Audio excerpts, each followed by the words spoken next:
Hello, dear Deborah. Thank you for taking the time to interview with the Foundation to Battle on Justice. Please tell our viewers and readers about who you are and what you do.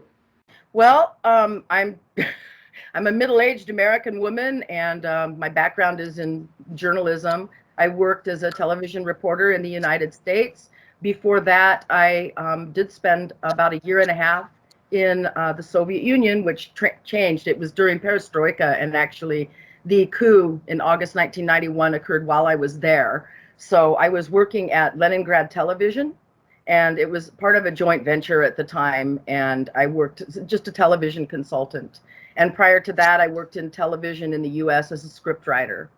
And so I've had a pretty long career in television, but I got out of it in the US because of ethical concerns about the direction that the industry's going. And now we have rampant censorship, and I've always followed Russia very closely, and now I'm following it more closely than ever. And I've realized how many lies we've been told about your country. I knew, of course, that there were lies when I was there, because the Soviet Union was nothing like I'd been raised to believe that it was. And even though I was there during a difficult time economically, there wasn't the kind of suppression that I was told that there was. And I'm not saying that there were times that it didn't happen, but when I was there, it wasn't like that. People were very vocal about what they believed, and they spoke very openly, and they were critical about their government, and they were not censored as we're being censored now in the United States. Right. Does that help? Yes. On your YouTube channel, you publish photos and videos related to the conflict of the Russian Federation in Ukraine and people who suffered as a result of Ukrainian aggression. Please tell us how an American journalist started covering the events in the Donbass. Well, it just sort of happened naturally because I have connections in Russia, and I have had them for years. I've had people that I've known for 30 years over there. And so I just learned about it through my friends, and I became more interested in it because it's just, we're hearing such a different story here, that I wanted my friends to know the truth in the United States.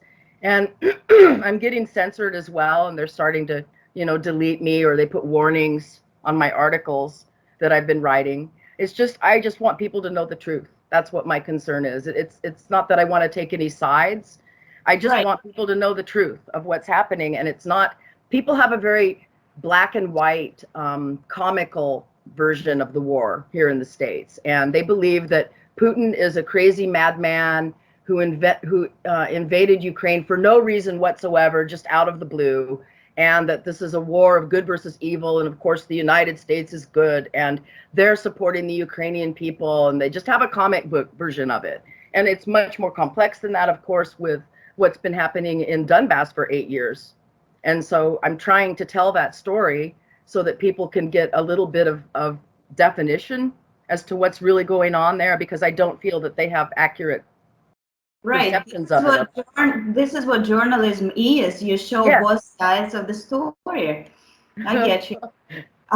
According to Ukrainian laws, the territory of the Lugansk and Donetsk People's Republics are still considered as parts of Ukraine. But this fact did not prevent the Kiev leadership from destroying the infrastructure and civilian population of the LDPR for more than 8 years. Why do you think they have been fighting against their own people for so many years? It's my opinion on it, after studying it, is it's because they're Nazis, and the Nazis always hated the Russian people, and the Ukrainian Nazis view themselves as different somehow, like they're not Slavic, the same kind of Slavic. They view themselves as more Aryan and more European, and they don't view themselves, they view the Russians as Untermenschen, basically, like beneath them and deserving of death, I guess. That's really what I'm seeing in reading about these Nazis. I don't think that all Ukrainians believe that way at all. I don't think they do, but I do think they're being lied to, and I do think our people are being lied to. Do you follow the progress of the special military operation of Russia, and do you think it was possible to resolve the conflict peacefully, or Kyiv long-term provocation must not have gone unpunished? for the longest time, honestly, I didn't think Russia would ever do what it's done. I even said, like the day before the invasion, I said Russia will never invade Ukraine, because I really didn't think that would happen, because so much went on in Donbass for 8 years. I mean, 14,000 people dead, and horrible the way they were killed. I mean, being burned alive and having swastikas carved into their bodies, and just atrocities that I've read about. And this was going on for 8 years, and Russia didn't do anything. So I just assumed it's because NATO was trying to set up a trap to get Russia to take, go ahead and take that step. So I didn't think that Putin would ever make that decision. And then he did. And it honestly surprised and shocked the hell out of me. I didn't think he would do it. But honestly, I think he had no choice. And from what I've heard, there was the possibility that Ukraine was going to begin manufacturing nuclear weapons. And of course, there were also these biolabs in Ukraine, which were working on God knows what. I've heard COVID, I've heard whatever, this monkeypox, all kinds of things that they were going, there was aerial dispensers attached to drones, and they were going to be releasing this stuff. So I don't know, they were planning a massive provocation against Donbass, against the civilian population there. And that's why Russia took the action that it did. That's my understanding of it. Please evaluate the influence of Western countries on the armed conflict that is taking place on the territory of Ukraine today. In your opinion, by inciting Kiev against Moscow, what is the collective West trying to achieve? It just seems like it's more of the same global hegemony, of the same thing that it's trying to do everywhere, which is to take control. And it wants to eventually weaken Russia. I mean, there was a study that was put together by a DC think tank, known as the Rand Corporation. And they did a study about how to overextend Russia by using Ukraine. And this study was done prior to the conflict right now. And that's my feeling, is that they were trying to provoke Russia into taking action militarily so that they could then weaken it. And they're going to do their best to turn this into a quagmire so that they can weaken Russia by destroying its weapons, its people, like its resources, until it's overextended. And that's what I feel that the goal is basically to just weaken Russia to the point where it will be like it was in the 90s when I was there, which was very bad. Aggressive Western foreign policy towards Russia has been going on for several centuries during the 20th century. The West several times dragged Russia and the Soviet Union into bloody wars. I've seen it. Yep. You think the global confrontation between Russia and the West will always continue as long as Russia and the West exist? I really wish it wouldn't, but I don't know. I can't answer that. I think as long as we have the kind of leadership in the United States that we have right now, and by that, I do not mean the official leadership. I'm not referring to Biden. I'm not even, although he's part of it, it's the deep state. It's more than just the U.S. It's like the WEF, or whatever they call it, the European economic people, like that they all gather together and they have their little meetings and they plan what their agenda is going to be for the world. And I don't think that it's even just the US. I think it's a collective group of very wealthy people that want to have control, and that's the direction that we're heading in. And when I say these things, people, of course, call me a conspiracy theorist and they think I'm crazy. But the truth is, I've spent a lot of time studying this, and it's all out there. I think the same way. It's all out there. The information is all out there. I mean, if they had the time, if they weren't working 3 jobs just trying to make ends meet, and if they didn't have so much going on that they don't even have time to think, they would be able to find out about this too. That's why I wanted to report about it, because to make it easier for them to see what's going on. But they don't believe me because, I'm crazy, right? But it's the way, when I first started realizing we were being lied to way back long ago, because I mean, I was interested in Russia from the time when I was 18. I could see them on TV, and I thought, okay, well, why are we enemies? I was just a little kid, and I thought, why are we enemies with Russia? So I started studying the Russian language, and I started reading about Russia because I wanted to understand why this was. It seems like so stupid. Why should we be fighting when we could be working together and make the world a better place, right? For everyone. Exactly. But now I see, I kind of have a pretty good idea of what it is, and it's really just comes down to very wealthy people who just never get enough. They want more and more and more, and they won't be happy till they've destroyed everything for the sake of their own wealth and power. I really believe that. What do the American media say about the special military operation of Russia, and do they report about war crimes and provocation committed by Ukrainian servicemen and nationalists controlled by them? No, what they do is, and I've seen them blatantly take things which have happened where the Ukrainians bombed people like in Donbass or did atrocities to civilians in that region, and they'll claim Russia did it. I've seen exactly upside down. Yeah, exactly. It's all backwards. Like and then people, and then if you try to come up and say, no, that's not what happened, they're like, well, I saw it on CNN. And it's like, they're lying. I was just gonna say CNN cannot lie.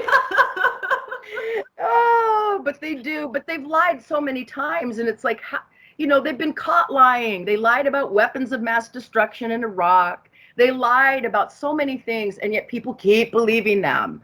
And it's like, at what point are you going to wake up and realize you're being tricked? I will never forget that story. There were like some small protests in Russia like years ago, and one of the American news channels was showing that there are gas stations are burning in Russia. And then I see the sign on the gas station, and it's Greek.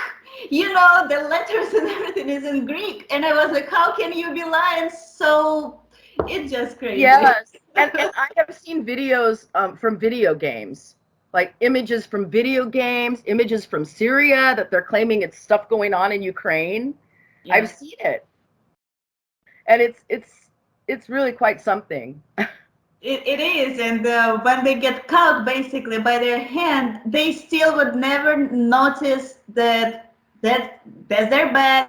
They done wrong. They apologize, and so on. No, they just move on with the subject. Yeah. And I don't know. And people go.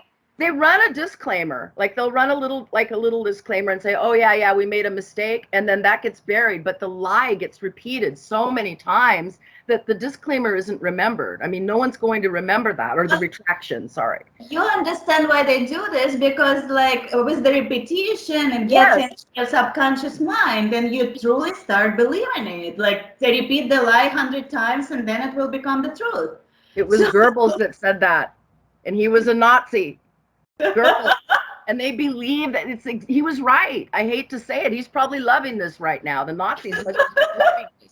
If he was alive, he would be just praising it, because it's exactly, and they know what they're doing. They know. Absolutely, 100%. That's the plan. Evil plan. So do you think it's fair to say that the numerous provocations of Ukraine, as a result of which hundreds of civilians are killed, are created by Kyiv only in order to get its Western partners to increase the supply of weapons and equipment? I think that's part of it. I don't know if that's the only reason. I think that they just kill because they like to kill. I really think that some of those people are just killing because they want to kill. They want to wipe out and eradicate. They want all Russian-speaking people out. They just want them out of there. They were going to just eradicate them. Yeah. And there's very little sympathy for that in the West, because the people living in that area are called Russian separatists. Mm-hmm. And that just immediately creates this negative vibe about them. It sounds like white separatists. It sounds like something bad. And so people just instantly think, oh, they're the Russian-backed separatists. And it's always, that phrase has been repeated thousands of times. Nobody thinks of them as just Russian-speaking residents of Donbass, civilians, which is what they are. Reports about foreign instructors in Ukraine began to appear long before the events of 2014. In your opinion, foreign instructors train the armed forces of Ukraine and the battalions controlled by them to place weapons in peaceful areas, provoking return fire on civilians' infrastructure, using civilians as human shields, and mocking them? I know that's happening. I didn't quite understand what your question is, though. Well, you think this is what they've been taught by the foreign instructors? Like I don't know. I can't speak to what. Or maybe it's their personal choice.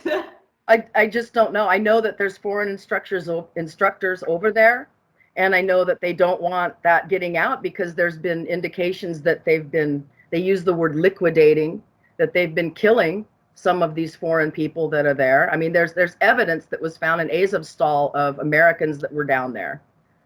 You know, there were passports, there were pieces of uniforms, but the people were not there. So if they were killed, if they got out, we don't know. But Right. I don't know all of the details. I know that there's probably more that Russian investigators know, and I'm hoping that that will come to light. Although when it does come to light, of course, it'll be repressed in our media. You know, and it will come to light. It's already been going to The Hague with a lot of this information, but we're just not getting it because our media is not sharing that here. I think, again, to my personal opinion, it's until the moment when Russia will get its victory, because when you're the winner, then people will hear you. Right now, there is no reason. That's exactly what you're saying is going to be suppressed. And they're not listening to the Russian point of view because it's just such a black and white comical version of the war that the people here get. And it's what angers me is it isn't even just the official Russian viewpoint that they won't listen to. They won't even listen to any Russians. Like I have friends that are just Russian people that are trying to talk about this stuff and they get mocked. They get called Putin trolls. I get called a Putin troll. And I can tell you right now, I'm being 100% honest, Putin isn't paying me anything. You know, I'm not getting any money. I sure wish I did have some money. You know, I don't have any money coming in from Russia. You know, like as if they could, you know, that's how they thwart the conversation. You can't even talk because you're instantly just discredited the moment you try to say anything. Oh, you're a Russian troll. You're a Kremlin troll. They started that stuff. I'm not going to use the word that came to my mind. They started being polite, but they started using these terms back in 2016 during the election when they accused Russia of ruining Hillary's run for president, which is another lie. And that one's been debunked a million times. But once again, the lie gets remembered. But when it gets discredited, that's not remembered. And I could cite 1,000 articles. In fact, there's a reporter, Katie Johnstone, journalist from Australia, that put together a massive compendium of debunking of that lie. And it's all researchable. It's all verifiable. It's just, I think that the liars count on how busy people are in the West and how overworked they are and how little they're being paid. And they don't have time to research this stuff. I do because I was unemployed for a while there, and I researched it while I was unemployed. You know, my husband had a heart transplant, and then we were bankrupt, and it was a really difficult time. But during that difficult time, I learned a lot. And these were the things I learned. I did a lot of research. I mean, it's stuff you wouldn't be able to do if you were working 3 jobs and supporting a family. Struggle cleans us, purifies us. Yeah. Yeah. Always something good and bad. Like the banya. Yeah, like banya, exactly. I need a banya here. I need a good one. It's not actually a struggle. It's a joy. You know, once you know how to do it, it's a joy and pleasure. Oh, What do you think about foreign mercenaries who take part in the conflict in Ukraine? Do you think the sentence that was handed down to foreign mercenaries in the DPR is fair? Yeah, I do. I do think it's fair. They went there to kill for money. You know, to me, that's scum. That's the worst kind of human being, someone that will kill for money. You know, they just want to kill for money. And maybe they really do believe that Ukraine is this poor victim country and that they needed to help them. Maybe there's that. I don't think so, though. I think the cynical part of me just thinks they like to kill for money because some of these guys have a history of doing it before. Yeah. You know, and sometimes people that are in the military, not all, but some develop a sense of enjoying it. They thrive on it. They enjoy killing and they thrive on the action and they want that again and they do it for money. And I'm sorry, they made that choice and now they're paying for it. Yeah. And, you know, I don't feel sorry for them because they made the choice and now they're going to pay for it. Do you know how widespread neo-Nazi views are in Ukraine? And did you know that the Ukrainian government allocated funds to the Azov battalion banned in Russia for the certain of children's camp where underage children were pumped up with radical ideology? I have heard about that. I don't know everything about it, but I know that the ideology is very strong in Ukraine. I know that they were teaching this in the schools. I know that they were teaching to be racist toward Russian-speaking Ukrainians and to consider them, you know, as the occupiers. And it's kind of ridiculous because, like in the West, I think people have the idea that the Soviet Union occupied Ukraine, which is it's kind of a half truth, right? Because Ukraine was part of the Russian Empire prior to the Soviet Union, and it wasn't really a separate country. And so it became kind of a separate country during Soviet times when Khrushchev made it a republic, right? Yeah, And that's so, interesting. When you get separated, you came into the Soviet Union without any territory, and when you come out of it, you take with you also the territory. That's yes, what you know gets settled in my mind. yes. And I don't think people in the West have that clue. They don't know. They don't know. They don't have the time to research it. So they're just believing what the media tells them because it's easy.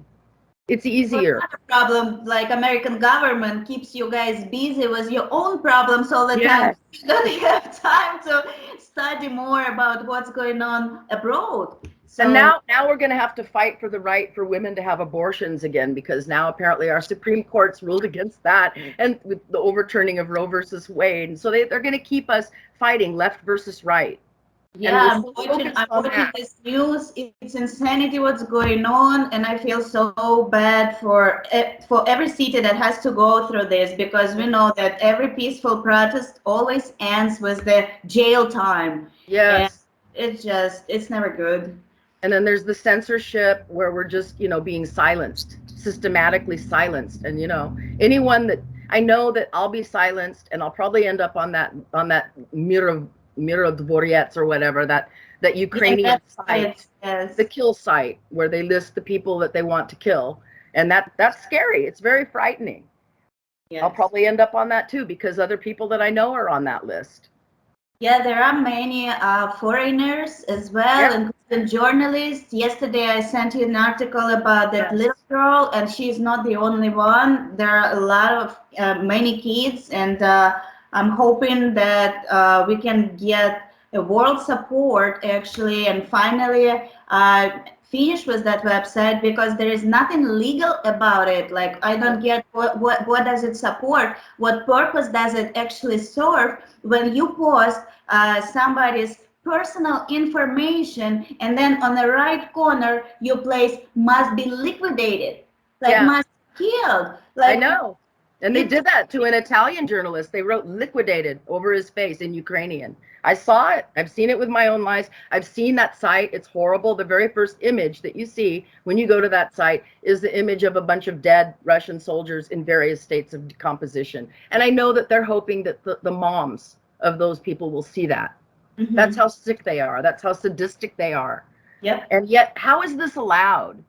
But my articles, oh, they you know, they go against community standards, whatever the Yes, hell that means. I am getting support of every possible person, in journalists, bloggers, lawyers, whoever Yes. else would like to join, sign a petition, whatever we will continue doing. Right now, we're going through the all possible legal ways, contacting general attorney and so on, asking to close this website, because according to the Ukrainian law, international law, that website is a violation. It's a pure crime. It's It violent, is. and it's almost a terrorism. It So should not, it is terrorism and it should not be allowed to be going on. But there it is, right there. And so, yes, I want to also, you know, go ahead and take from your article that you wrote about the 13-year-old girl. I'm going to research that and do my own article on it, because your article, I can't even share it on Facebook. I can't right, even share the link. it gets banned over there. Yeah. Exactly. Yeah, Exactly. it's considered Russian propaganda. Everything that comes from Russia, you know, like all my social network pages got deleted. You know, I can't even recover it because once I created the new page, they deleted again. So everything that you say is considered Russian propaganda because you're Russian, right? but then what ridiculous. is happening with the freedom of speech or the actual journalism where you can show both sides? Let people choose. Let people choose what to believe in. Let people have the full picture. See, but they're not going to let people think for themselves because they have to control. They're so desperate. You know, this is the surprising part actually when it comes to the freedom of speech and so on, because when they say that Russia is under Putin, Russia doesn't have any freedom, Russia is under the dictator and so on, we do get news from both sides. We do Western, Western news, we get our own news, people understand what's going on, people see where the propaganda is, people choose what they would like to believe in, people choose to watch news or not to watch news, but people have clear freedom in whatever it means, you know, so they have an option to choose. They don't get. I have Russian friends who are against the war. I have Russian friends who are for Ukraine. I know who, you know, they can make whatever choice they want. They don't have to be in lockstep with Putin. In your opinion, why does the Kiev leadership support the Nazi ideology that cost the lives of millions of Ukrainians during World War II? The only thing I can come up with on that is that it's just been there. It's been there all along and it never really went away. That the Nazi ideology, it was undercover during Soviet times after World War II, but like the support for Bandera. I mean, even the Wikipedia page about Bandera notes that he was a mass murderer, that he killed thousands of Polish people, right? But somehow he's on the Ukrainian postage stamp. And if I try to talk about this, I get called a Kremlin bot. But it's right there. Anyone can research about Bandera and find out who he was. I have a question. How would you comment on the agreement between Warsaw and Kiev, according to which Poland will gain control over the western territories of Ukraine? Does this mean that Ukraine has transferred control of its country to Poland? I don't know. I think that Poland's always had that like since ancient times, like going way back centuries. I think Poland had a lot of control in that area. There was like a Polish empire, and I don't know the history super well. You know, I'm sorry, I'm American, but I know that the Polish and Ukrainians were not always friends. So, you know, maybe Poland is eager to finally get, you know, a land grab. I don't know.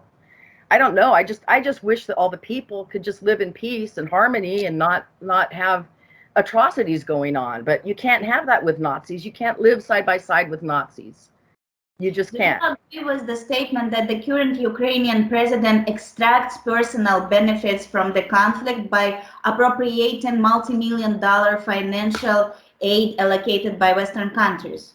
Yeah, and I don't know where all the money has come from, but I don't think he earned it as president of Ukraine. But yeah, he has what, a $34 million mansion in Florida, and his parents were given a multi-million-dollar place to live in Israel, and they have, you know, bodyguards there making sure that they're safe. You know, and where does all that money come from? Right. How and when do you think the special military operation of the Russian Federation on the territory of Ukraine will end? I hope it ends quickly, but I have a fear that it's going to drag on for a very long time because I think that NATO is going to keep on sending weapons. And I'm sure our weapons manufacturers are loving that because they don't care how many people die. They care how many dollars they make. And they're making money selling weapons. And that's what they do. And they're going to keep right on doing it. And of course, the people in power would love to see this be a quagmire, like they said with the RAND Corporation study, that they want to, you know, just overextend Russia like they did in Afghanistan in the 70s and 80s. Right. In the Soviet-Afghan war. They're hoping for a repeat of that. Whether that will happen, I don't know. It's too hard to really predict what will happen, like how Putin will run this war. And he is supposedly, we don't know, possibly stepping down in 2024. So I honestly don't know what direction it's going to go in. I wish that for everyone's sake that it could be over quickly and that Kiev would just go ahead and accede to the demands to denazify and demilitarize and exist as a peaceful, you know, non-military country. But Is that going to happen? Probably not. Thank you, Deborah. Thank you for meeting with me and answering so honestly on all the questions. You're very so welcome. much fun. It was such a pleasure. We will stay in touch.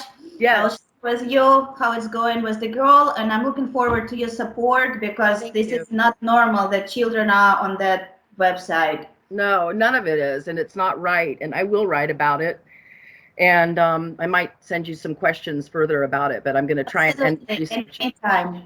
I'm always available for you. Thank you. You have a nice day. Thank you, Mira. Take care. До свидания. До свидания.